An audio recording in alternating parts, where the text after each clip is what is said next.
అందరికీ మరణాత. దేవుని యొక్క పరిశుద్ధ లేఖన భాగమును కొన్ని నిమిషాలు మనం ధ్యానం చేసుకుందాం. చూడండి, మత్తయి సువార్త 25వ అధ్యాయము 3-4 వచనాలు మనం చదువుకుంటే, బుద్ధి లేని వారు తమ దివిటీలు పట్టుకొని తమతో కూడా నూనె తీసుకొని పోలేదు. బుద్ధి గలవారు తమ దివిటీలతో కూడా సిద్ధులలో నూనె తీసుకొని పోయేది. యేసుక్రీస్తు ప్రభువు వారు చెప్పినటువంటి ఈ ఉపమానంలో బుద్ధి లేనటువంటి వారు తమతో కూడా దివిటీలు వెలిగించుకొని ఉన్నారు. పెళ్లి కుమారుని రాక కొరకు ఎదురు చూస్తూ ఉన్నారు, కానీ సిద్ధులలో నూనె తీసుకుని పోలేదు. అయితే బుద్ధి కలిగినటువంటి వారు తమతో కూడా సిద్ధులలో నూనె తీసుకొని పోయారు. చూడండి, నూనె అభిషేకమునకు, నూనె ఆశీర్వాదములకు, నూనె శ్రేష్టమైన ఉన్నతమైన దేవుని యొక్క నడిపింపుకు, దేవుని యొక్క వెలుగుకు కారణమై ఉండగా, ఇట్టి నూనెను, ఇట్టి అభిషేకమును దేవుని పిల్లలైనటువంటి మనము కలిగి ఉండాలి.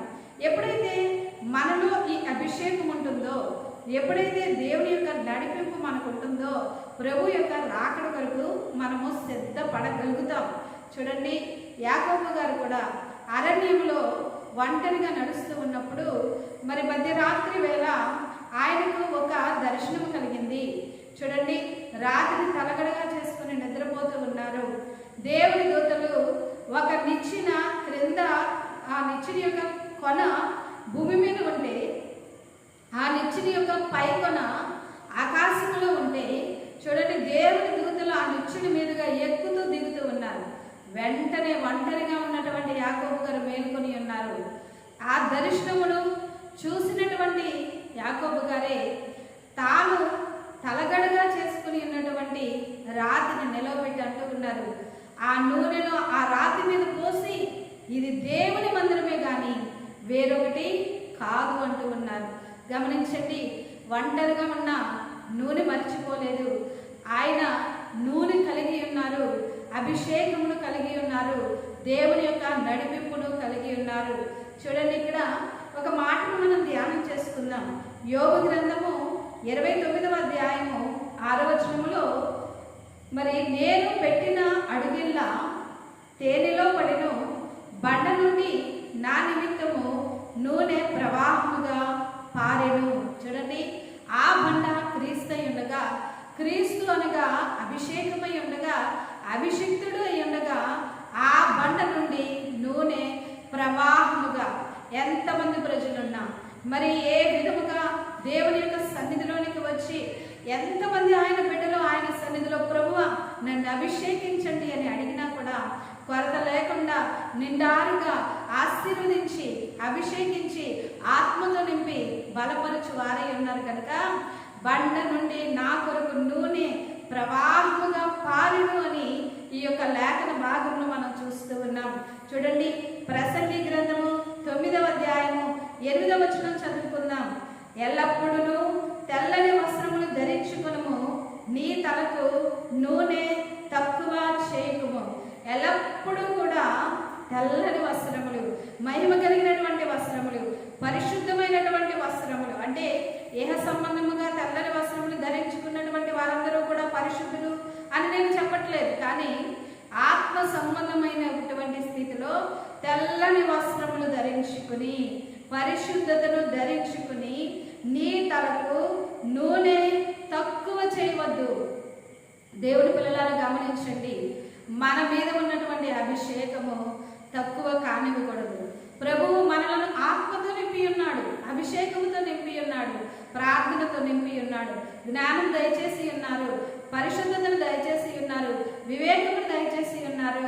ఇటు అభిషేకము ఏ విధముగా తక్కువ కానిస్తామో, ఇటు అభిషేకము నీకు కలిగిన దానిని గట్టిగా పట్టుకునము అని లేఖనములో రాయబడిన విధముగా మనము మన యొక్క అభిషేకమును కాపాడుకునవలసినటువంటి వారమై ఉన్నాం.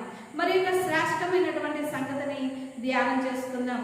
2వ రాజుల గ్రంథము 4వ అధ్యాయము 2వ వచనం చదువుకుంటే, ఎలీషా నా వలన నీకేమి కావాలనో, నీ ఇంటిలో ఏమి ఉన్నదో అది నాకు తెలియచెప్పుమనెను. అందుకు ఆమె, నీ దాసురాలైన నా ఇంటిలో నూనె కుండ ఒకటి ఉన్నది, అది తప్ప మరేమీ లేదు అనెను. ఇక్కడ చూడండి, నేను వివరిస్తూ ఉన్నాను దేవుని యొక్క మాటలను. ఎలీషా మరి ఘనమైనటువంటి గొప్ప ప్రవక్త అయి ఉండగా మరి ఏలియాకు కలిగినటువంటి ఆత్మ కంటే రెండంతల ఆత్మతో దేవుని బలముతో వాడబడుతూ ఉండగా ఎలీషా ప్రవక్త దగ్గరకు ఒక దాసురాలు, ఒక శిష్యుని భార్య మరి ఎలీషా ప్రవక్త దగ్గరకు వచ్చింది. ఆమె అంటూ ఉంది, అయ్యా మరి నా యొక్క భర్త, నా యజమాని చనిపోయి ఉన్నాడు. అయితే నా యజమాని యొక్క పరిస్థితి మరి ఏ విధముగా ఉన్నది, మరి నా యజమాని చనిపోయేసరికి మా కుటుంబ పరిస్థితి ఏ విధముగా ఉన్నది అంటే, మేము అప్పుల పాలైపోయి ఉన్నాం. ఈ అప్పుల వారు ఇప్పుడు వచ్చారు. ఈ అప్పుల వారు అంటూ ఉన్నారు, నా బిడ్డలను తీసుకుని వెళ్ళిపోతాను అంటున్నారు. నా బిడ్డలను మరి దాసులుగా అమ్మివేయమంటూ ఉన్నారు. కాబట్టి నేనేం చెయ్యాలి? మరి నీ దాసుడు, మరి నీ శిష్యుడు నమ్మకమైనటువంటి వాడు, పరిశుద్ధమైన స్థితిలో బ్రతికి ఉన్నాడు, అది నీవే ఎరుగుదు అని మరి ఎలీషా ప్రవక్త దగ్గర ఆ దాసురాలు దీనముగా మొరపెట్టుకుంటా ఉంది. చూడండి ఎంత బాధ. అప్పుల వారు వచ్చారు, మరి పిల్లలను బిడ్డలను తీసుకుని వెళ్ళిపోవాలి అనుకుంటూ ఉన్నారు.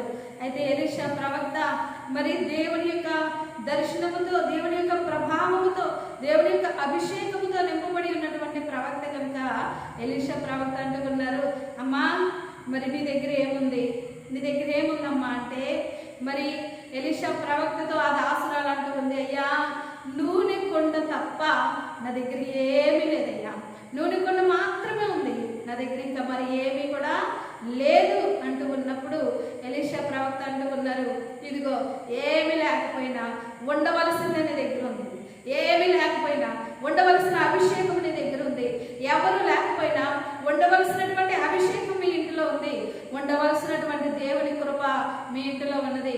ఇదిగో నీవు నీ బిడ్డలు వెళ్ళి అందరి దగ్గర ఏ పాత్రలు ఉన్నాయో ఖాళీ పాత్రలను మరి తీసుకుని రండి, ఎరువు తీసుకుని వచ్చి మరి మీ ఇంట్లో పెట్టుకోనండి. ఇదిగో దేవుని యొక్క అభిషేకము, దేవుని యొక్క ప్రభావము, మీలో ఉన్నటువంటి అభిషేకము వృద్ధి పొందబోతూ ఉన్నది.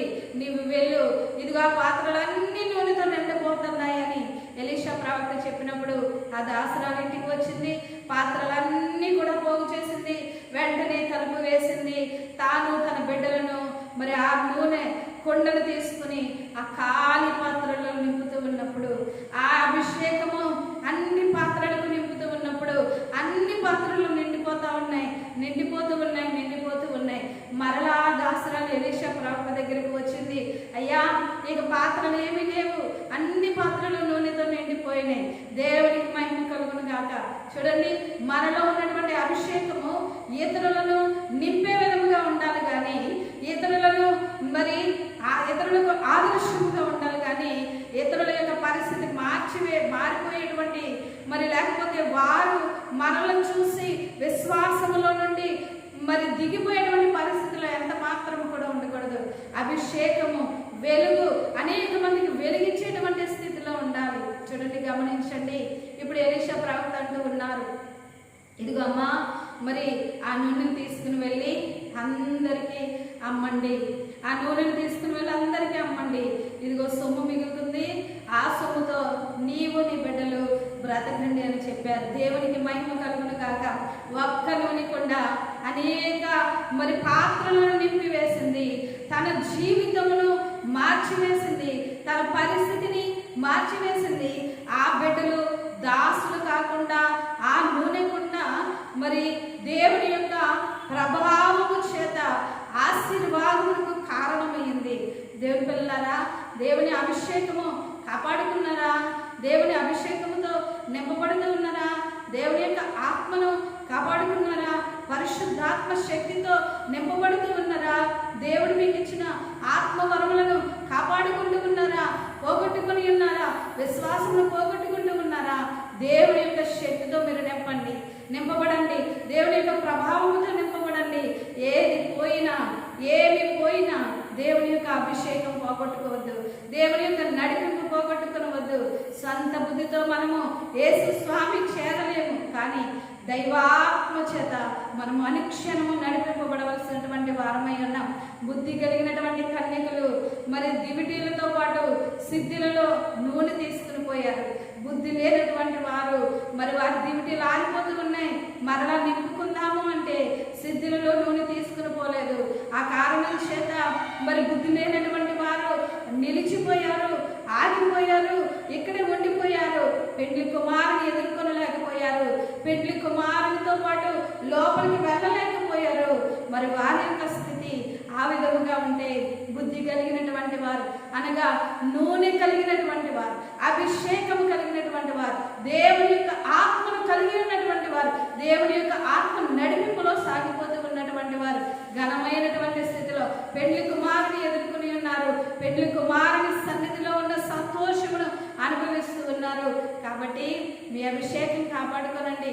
ఏ సంబంధమైన ఎన్నో కష్టములు, ఎన్నో ఇబ్బందులు, ఎన్నో ఆటంకములు, వ్యాధులు, బాధలు, చిక్కులు ఇవి ఉంటూనే ఉంటాయి. కానీ మీలో ఉన్న అభిషేకము, మీలో ఉన్న ఆత్మ నడిపింపు, దేవుని యొక్క ఆత్మ వరములను పోగొట్టుకొనవద్దు. పడినట్టు తెలియకుండానే ఒడిగా లేచి ప్రభు చేత నింపబడి ఆయన సన్నిధిలో ఆయన మహిమ రాకడ కొరకు సిద్ధపడదాం. అటు ధన్యత ఈ వాక్కులు, దైవ వాక్కులు వింటూ ఉన్నటువంటి దేవుని పిల్లలమైన మనందరికీ ప్రభు ప్రసాదించును గాక. చిన్న ప్రార్థన చేసుకుందాం. మహోన్నతమైన తండ్రి, కృప కలిగిన దేవ, మీ ఘనమైన నామములకు స్తోత్రములు. నైనా బుద్ధి కలిగినటువంటి కన్యకలు నైనా ప్రభువా నూనెను తమ వెంట సిద్ధులలో నూనె నింపుకొని తీసుకుని వెళ్ళి ఉన్నారు. అట్టి వరుసలో మమ్మల్ని ఉంచండి. మీరు ఆకడ కొరకు సిద్ధపడి వారుగా ఎదుర్కొని వారుగా మమ్మల్ని ఉంచండి దేవా, మీకు స్తోత్రములు. అట్టి నూనె కొండను కాపాడుకునేటువంటి నాయన ఆ యొక్క వెధవరాలి యొక్క జీవితంలో గొప్ప కార్యం జరిగింది. నీ తలకు నూనె తక్కువ చేయనివ్వద్దు అని సెలవిచ్చినటువంటి తండ్రి, మా యొక్క నైనా తలను నూనెతో అంటి అభిషేకముతో నింపి నైనా ఆత్మతో నింపి మమ్మల్ని బలపరిచి ఏమందు దీవెనలతో పాటు పరలోక రాజ్యమును స్వతంత్రించుకునే ధన్యత మీరు మా అందరికీ దయచేసి మీ మహిమ రాకడ కొరకు అనుక్షణము సిద్ధము చేయమని మీ యొక్క ప్రియకుమారుడు పెండ్లి కుమారుడిగా మహిమమైన మధ్య ఆకాశంలో రానయ్యున్న యేసు క్రీస్తు ప్రభుల వారి అతి పరిశుద్ధమైన నామంలో వేడుకుంటూ ఉన్నాము పరమ తండ్రి, ఆమేన్. దైవాశీర్వాదములు మెండుగా మీకు